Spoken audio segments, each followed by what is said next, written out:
And Futurist Jim Carroll, we're live again. Got a new microphone. I'm trying this out, lavalier mic to improve the sound. I'm filming a thing right now for my speaker bureau, event planner, and meeting planner partners with the message that, look, we need to do better. There's a lot of inferior product that is going out there. And if we're going to be in this virtual world for quite some time, we really need to pick up the pace. Now, you're going to notice a couple of things as I do this. Number one, I got to go live. It's the only way I can actually film something and get it recorded, because otherwise I stumble too much. That probably comes from hanging out on a stage for 25 years. Second thing is, you're going to notice down in the bottom corner of some of the upcoming video a little L and an R. And that's what I'm using for stage marks. To make sure that I hit the right spot for the right camera, because this virtual thing takes a lot of planning. I'm the only guy down here making this work. So here goes. Hopefully this will work. This is being recorded. I'll do a clean edit later on, and away we go.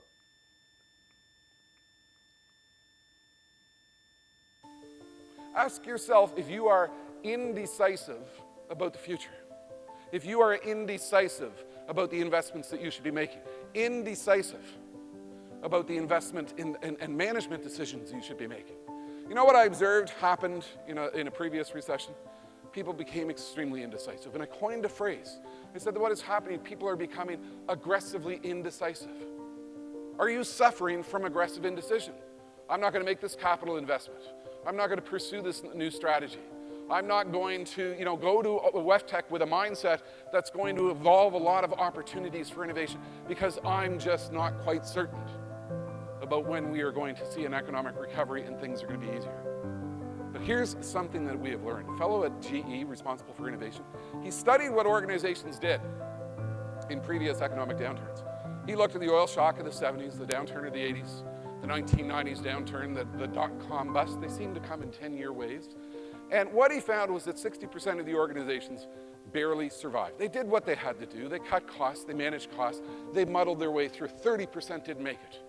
But 10% became breakthrough performers, because they decided, despite economic uncertainty, despite not having clarity on when economic volatility is going to disappear, their decision was that now is the time to innovate. Now is the time to adapt.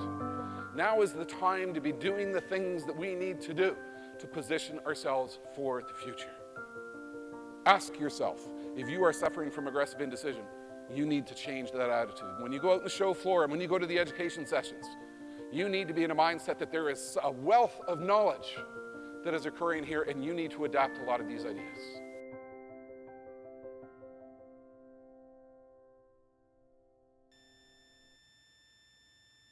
Futurist Jim Carroll. From the movie Pulp Fiction, you remember that scene where John Travolta is going, like, is that all there is? And this is a message for my meeting planner and speaker bureau partners. I think a lot of our clients are kind of wondering, with the webinars that speakers have been putting out so far, is that all there is? We need to do better. And I want to walk you through some of what I've been doing to prepare you for this dramatic new world.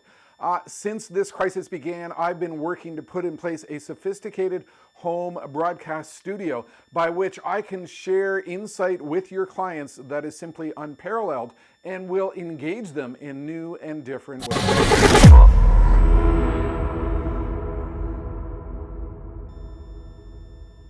My message to you is that we need to do better. People are becoming zoomed out. People are not going to be willing to sit and listen to a talking head on a Zoominar rambling on with a lousy stage backdrop. We need to pick up the pace. We need to pick up the production values. We need to accelerate our opportunities, and that's what I've been working on here down in my sophisticated home broadcast studio.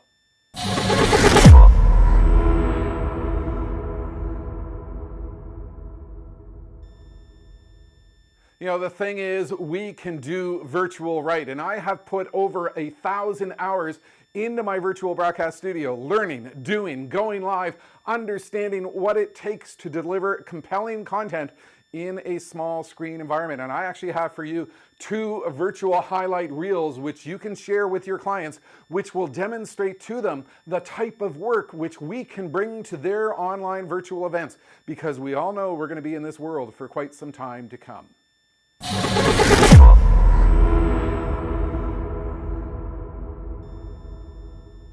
Not only that, I've put together a video of 15 steps to help you do virtual right. What do you need to do in terms of the content, the timing, the structure, the interaction? And this is based on battle-tested strategies from all the events that I've been doing in my broadcast studio on how we can engage individuals in this new and dramatic world, because it is so substantially different. I would invite you to watch this video to understand what we need to do to take our events to the next level.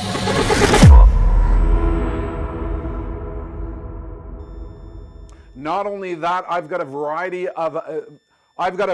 of future-oriented disruption and innovation topics ready, which will help your clients understand what we need to do in this post-pandemic economy, what we need to do in terms of strategy, what we need to think about in terms of trends, and what we need to do in terms of action plans to take us forward into this ever faster and accelerating future.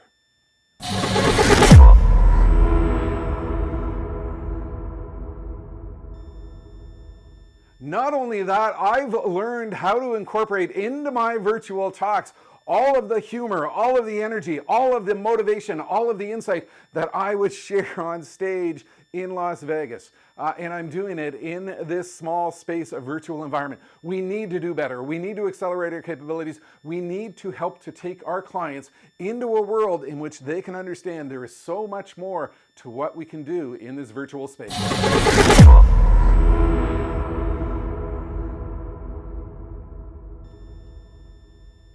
The thing is, virtual experience matters, and everything you've just witnessed is happening right here in my home green screen broadcast studio.